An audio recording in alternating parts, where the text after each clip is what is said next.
cuando salen se enfrentan a la realidad y empiezan a aprender. Así es la realidad que nos pusieron nuestros maestros en la escuela de laudería empezando. Dijeron, nos decía un amigo, se van a dar de topes en la pared cuando se enfrenten a la realidad. Y es cierto, es muy muy cierto. Comenzamos a aprender más a partir de que salimos.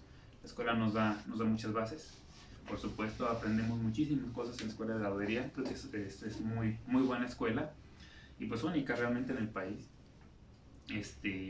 Pero cuando salimos la realidad se abre, vemos el panorama real y comenzamos a entender cómo es realmente la laudería y las necesidades.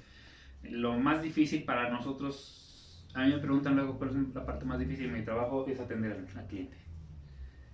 Y el cliente es un mundo. Dijo un amigo mío, también laudero, él se dedica a guitarras eléctricas, bajos eléctricos, y me dijo, yo le saco los acústicos. Dijo, no me quiero meter con clientes de hazme una guitarra acústica. Dice, están locos. Los músicos están locos.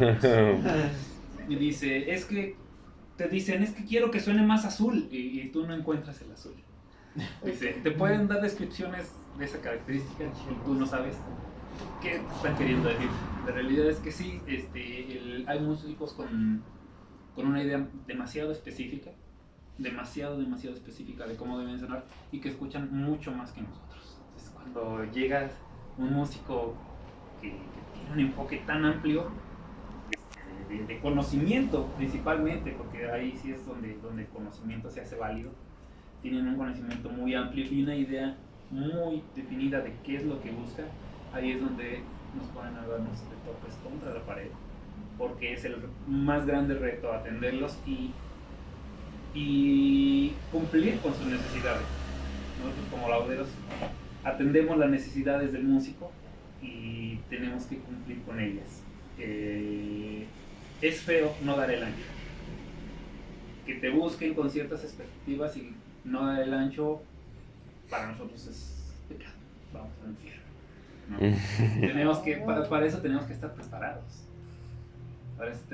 preparados. Y bueno, tenemos la suerte quizás parte de esto es suerte, fortuna, dicha, de que hemos tenido la oportunidad grande de conocer muchos músicos que han sido un gran respaldo para nosotros, desde darnos buenos consejos, desde decirnos mejórale esto, con mucha confianza y con sinceridad, que eso es parte para nosotros bien importante, realmente hacer una relación con el músico y decir qué necesita mi instrumento, qué me recomiendas, cómo lo oyes, cómo lo sientes, qué me recomiendas, qué le quito, qué le pongo, que haya esa conversación con los músicos y que los músicos son los que a nosotros nos ayudan a crecer, no como taller sino como lauderos en lo particular de la construcción del instrumento, nos ayudan muchísimo al crecimiento.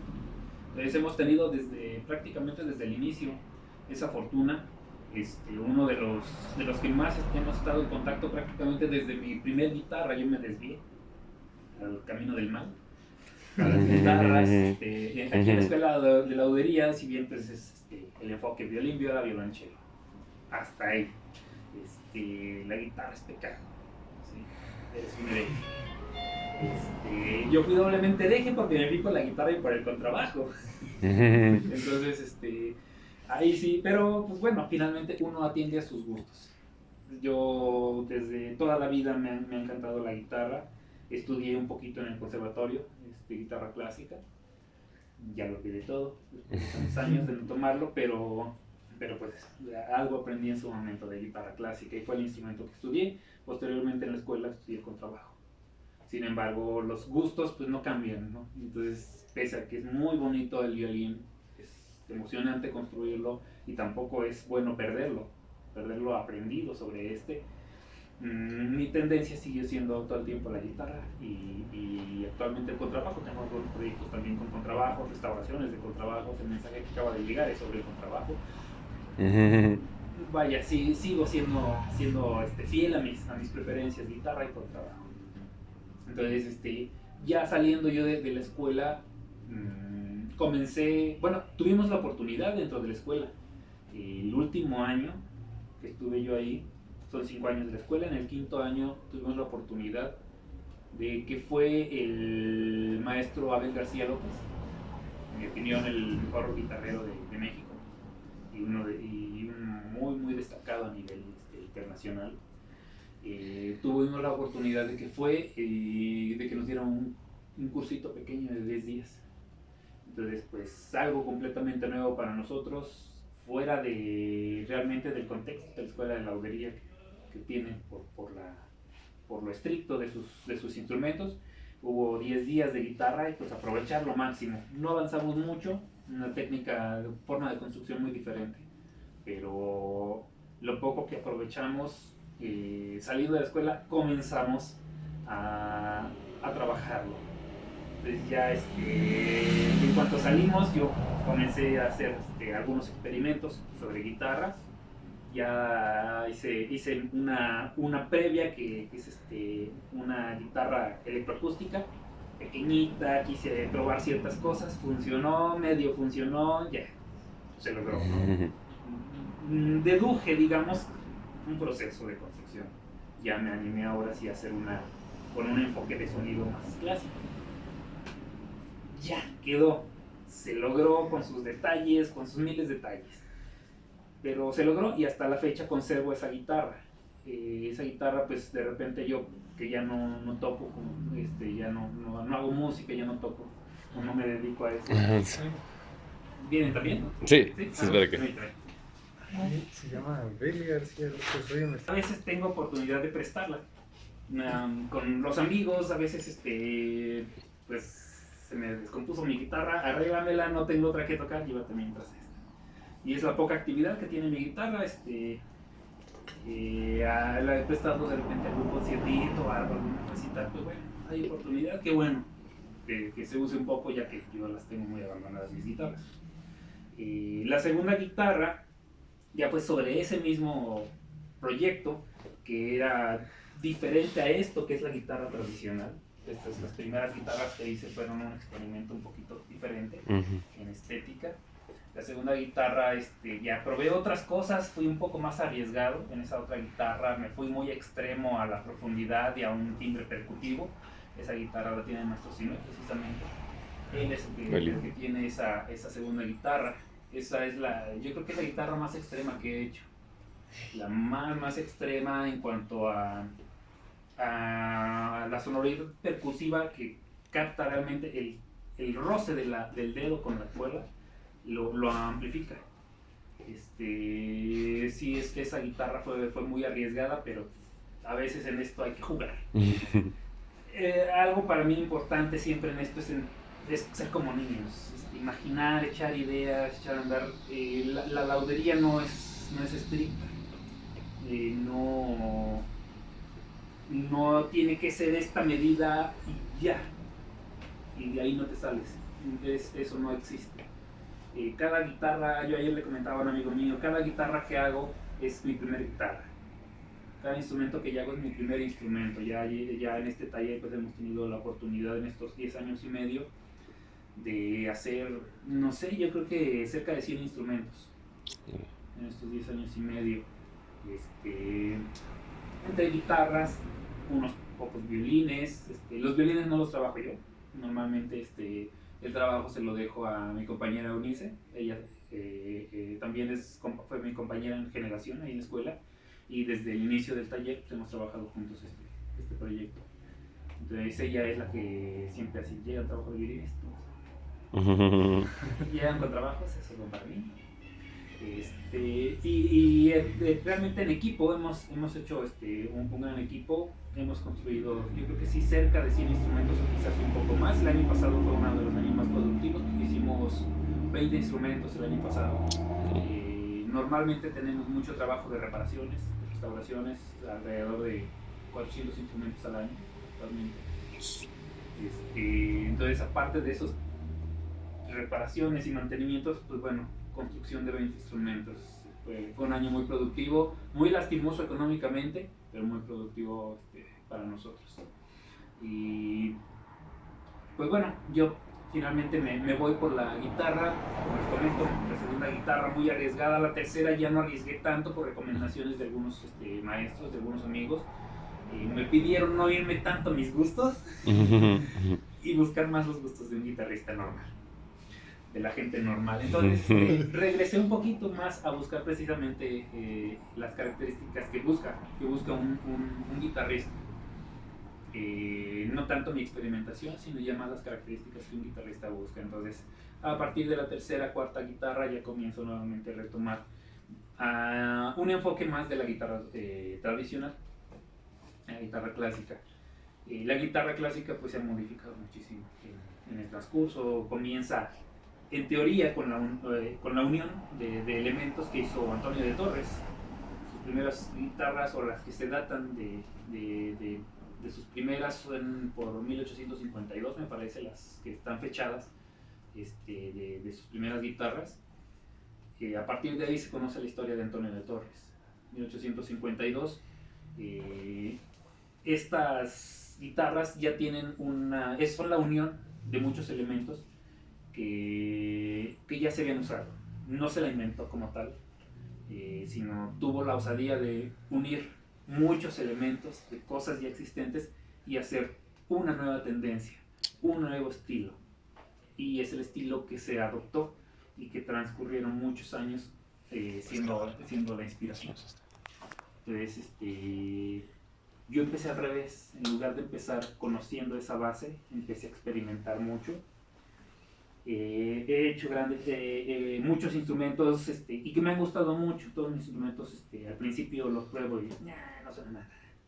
Siempre me ven mi gesto de suena bien feo. Y después de 2 horas, 3 horas que va tomando tensión, ya me gusta. Como tu primer programa. Sí, más o menos. Sirve de nota. Sí, entonces eso suele pasar siempre en estos trabajos. La madera pues no está acoplada a tensiones. Cuando ya comienza a ajustarse a estas tensiones, comienza a funcionar como debe. Y después con el tiempo y con el uso, obviamente toma buena forma el sonido. Yo así lo hice, pero empecé al revés, empecé a experimentar mucho, a hacer mi forma, mi estilo. Pero buenas tardes. Y ahora que empecé, hace 3 años tuvimos la oportunidad de comenzar curso nuevamente con el maestro Abel García. Nos colamos, literalmente, un amigo y yo a curso. El maestro nos ofrece muchos cursos. Y un amigo de Ciudad de México lo convenció, le armó un grupo para hacer cursos. Otro amigo y yo nos colamos porque ya no había lugares, y se desocuparon 2 y nos dijeron, ¿quieren? Vamos. A partir de ahí ya nosotros nos unimos a ese grupo y ahorita el lunes me voy nuevamente. Sería el tercer curso ya que tomo en esta línea para construcción de guitarra clásica con el modelo Antonio de Torres, uno de los primeros instrumentos que se conocen de Torres, hay un catálogo donde van enumerando los instrumentos por épocas y por fecha. Estamos construyendo el FE3, que es la primera época, el tercer instrumento. Okay. ¿Sí? Es de 1856 ese instrumento. Entonces estamos tomando la base por fin. Yo estoy conociendo la base de cómo se hace una guitarra clásica, una de verdad clásica, tradicional. O sea, contexto: Juárez, leyes de reforma y poco antes de que Maximiliano y los franceses vinieran. Entre la invasión de México por los gringos y la invasión de Francia. Cuando era la idea más pura. No tenían una buena idea. Que se deformara todo. Sí, caray. Sí, o sea, de cómo empieza realmente la guitarra clásica. Lo que conocemos hoy como guitarra clásica. Entonces se me abre un poco más el panorama.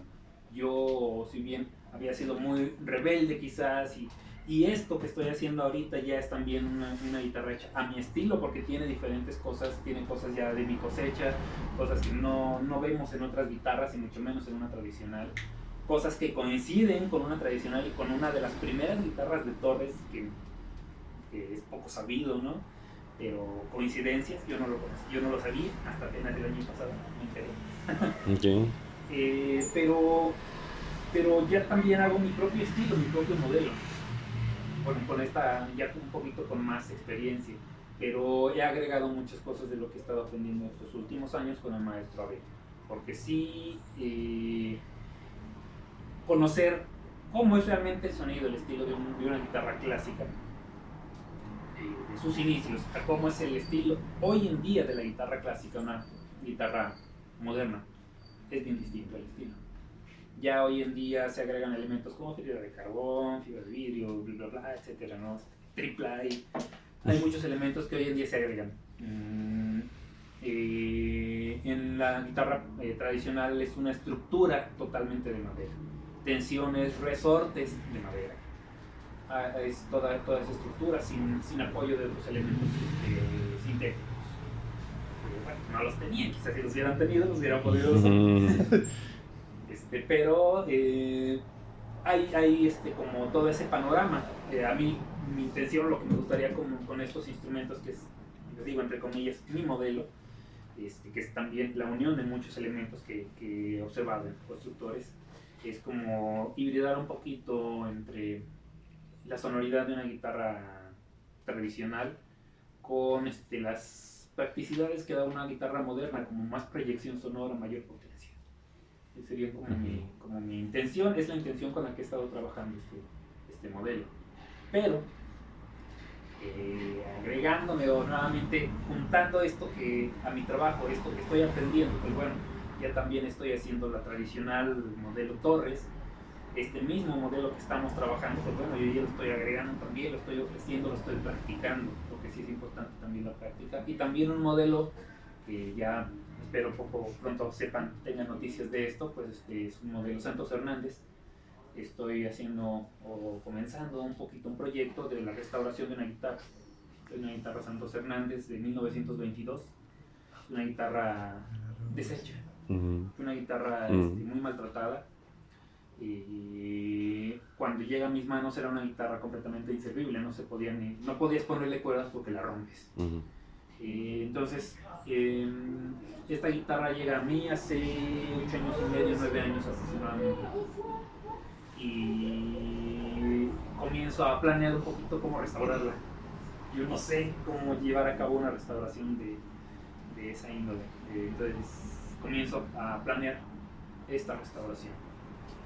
Y ahorita ya con un poquito más de experiencia, un poquito más de seguridad también para mí, empiezo como a hacer mis primeros experimentos sobre ese proyecto. Primero planeando como a mi forma, a mi idea, cómo debería haber sonado originalmente esa guitarra. ¿Sí? No sabemos y no podemos saberlo. Nadie puede regresar el tiempo 100 años atrás y ver cómo sonaba. No hay grabaciones de esta guitarra, no hay mucha información sobre esta guitarra más que el instrumento inservible que tenemos en el momento. Fue una guitarra que en su momento tuvo restauraciones, fue rebarnizada. Cuando la rebarnizaron, cuando la restauraron, le quitaron mucha madera de la tapa, adelgazaron muchísimo. Tiene más de 25 fracturas en la tapa, solo en la parte de frente, algunas reparadas, otras todavía expuestas. Tiene injertos de madera. Entonces es para nosotros imposible de repente saber realmente cómo sonó en su original. Entonces es echar la imaginación como pudo haber sonado y buscar algunos audios de guitarras de la época. Hay afortunadamente un video en YouTube del maestro José Luis Monzón, no recuerdo cómo se apellida, que toca una Santos Hernández también en 1922. Entonces pues es mi referencia más cercana al instrumento. No es raro que en cierto año trabajamos de cierta forma y tenemos cierta tendencia dependiendo de ciertas épocas. Entonces pues es la más cercana, digamos, al sonido que quizás pudo haber tenido esta guitarra.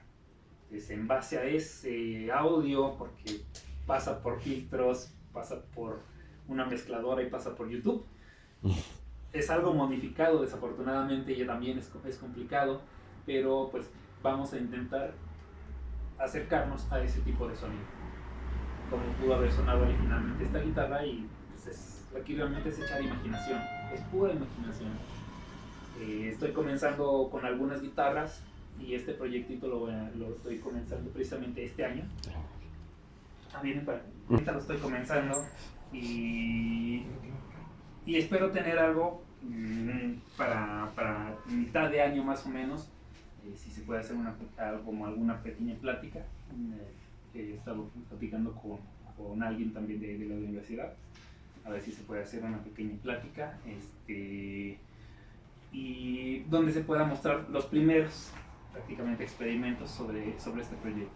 Okay. Para mí el proceso de esto va a ser construir varios instrumentos, más o menos buscar esa sonoridad. Para esto vamos a hacer pruebas de clave, de vibración de las tapas, los fondos, donde vamos a estar viendo, literalmente viendo y registrando. Bueno, yo el sistema que tengo, como pues no hay muchos recursos, tengo un sistema simple. Solía utilizar un amplificador de bajo eléctrico. Lo acuesto sobre mi banco, trato de amortiguar lo más posible vibraciones hacia la mesa, y pongo mi tapa encima. Digamos que puede ser, empezamos esto desde la tapa sin sus varetajes, toda la membrana, son únicas. Entonces la ponemos encima de la bocina, encima del amplificador, y con un generador de frecuencias. Encontré una aplicación para la tablet. Entonces vamos generando frecuencias. Normalmente yo trabajo a partir de 40 Hz, lo cual es muy bajo. A partir de 40 Hz comienzo a hacer vibrar, y en las zonas donde es sensible a esa vibración la madera, ponemos polvo de té, los sobrecitos de té, los tapamos aquí encima, los espolvoreamos para que se muevan junto con la membrana. Entonces comienza a vibrar y se hacen figuras definidas, las cuales nos indican los nodos, que son las zonas rígidas, y las zonas de vibración.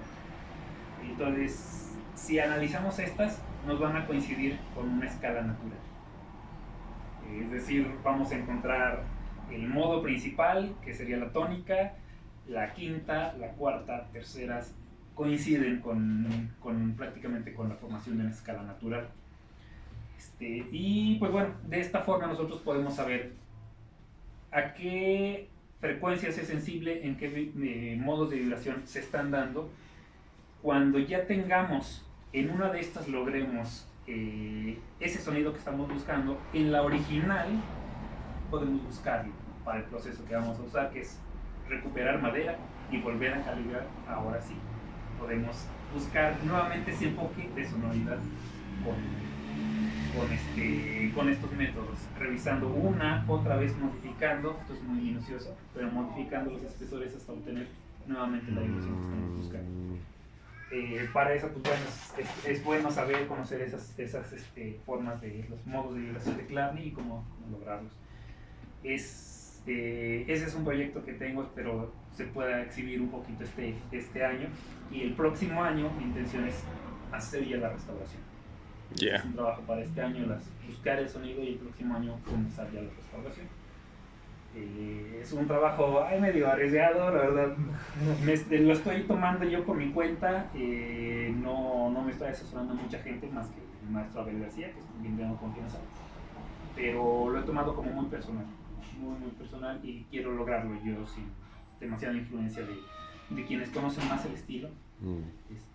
Quiero lograrlo yo por mi cuenta. Entonces sí es como demasiado personal, ¿no? Y pues bueno, aparte de las guitarras, claro, seguimos recibiendo siempre muchos ajustes, mantenimiento, violines, violonchelos, contrabajos. Pero no nos hemos salido completamente de la cuerda frotada, seguimos con el trabajo de los instrumentos de cuerda frotada, e incluso de instrumentos que no existen. ¿Cómo fue?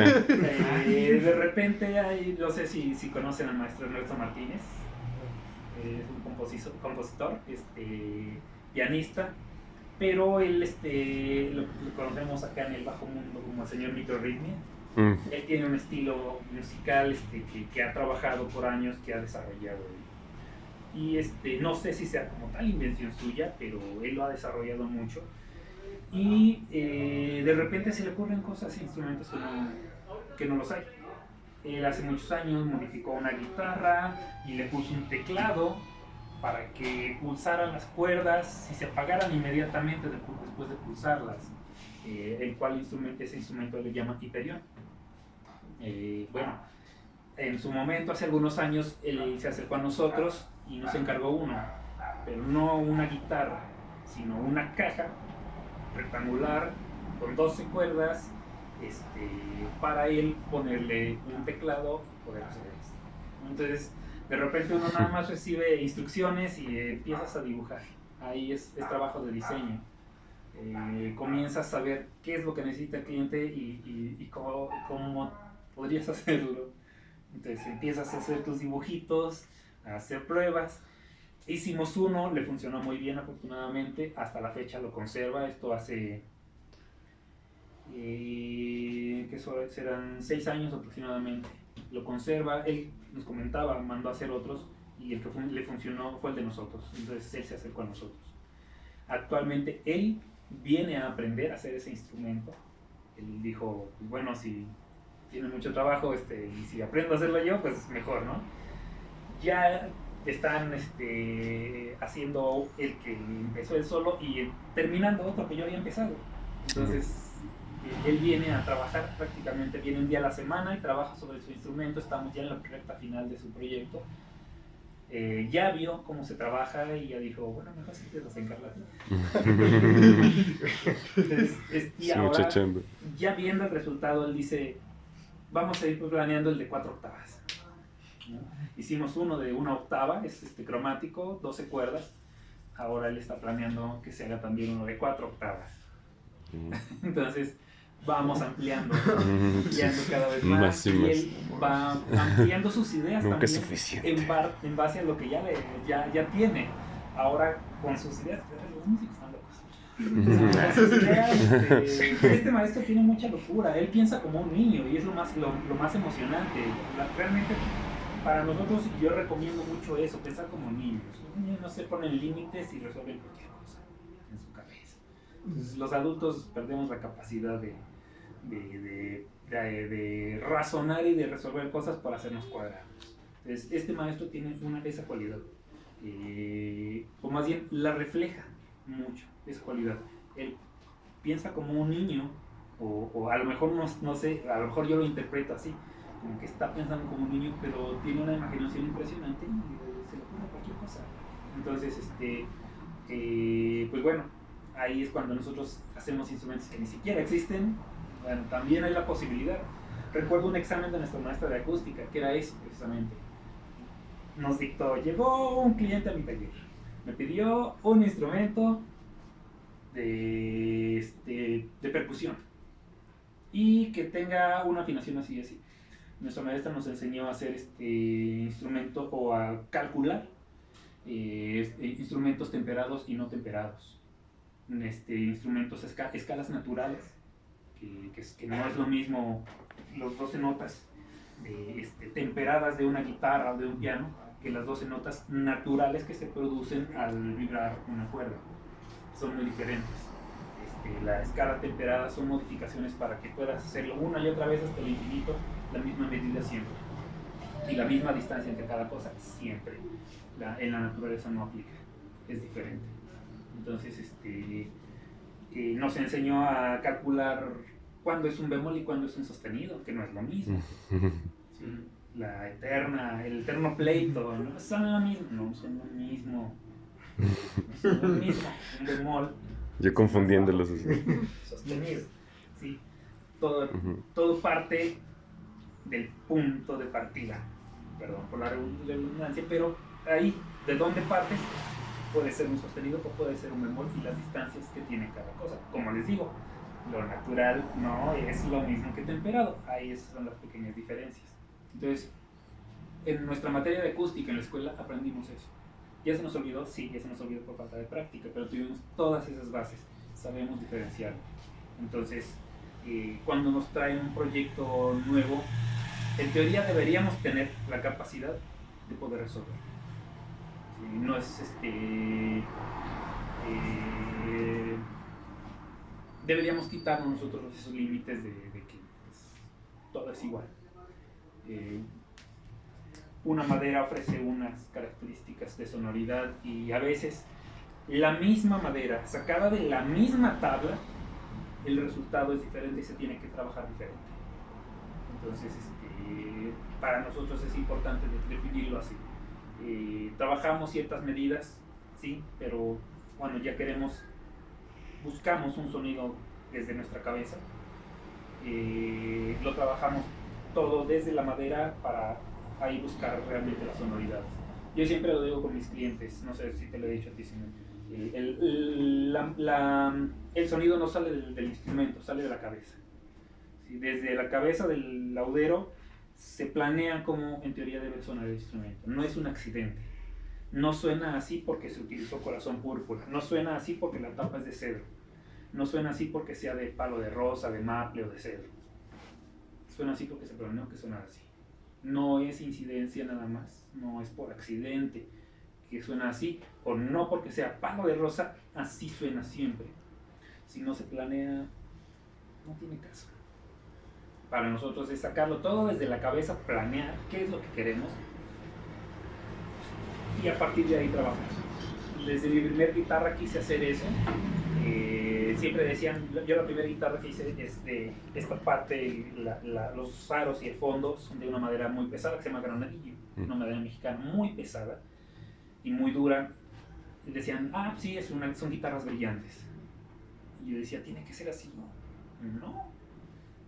¿Qué hice? Bueno, trabajo mi guitarra y le doy características o busco las características de que sea muy grave. Y lo logré. De tal modo que a nadie le gusta mi guitarra. Soy el único que le gusta mi guitarra porque tiene un timbre... Bueno, no, de hecho en realidad sí, a varios les ha gustado, pero sí todos marcan eso. Es que el grave se come los agudos.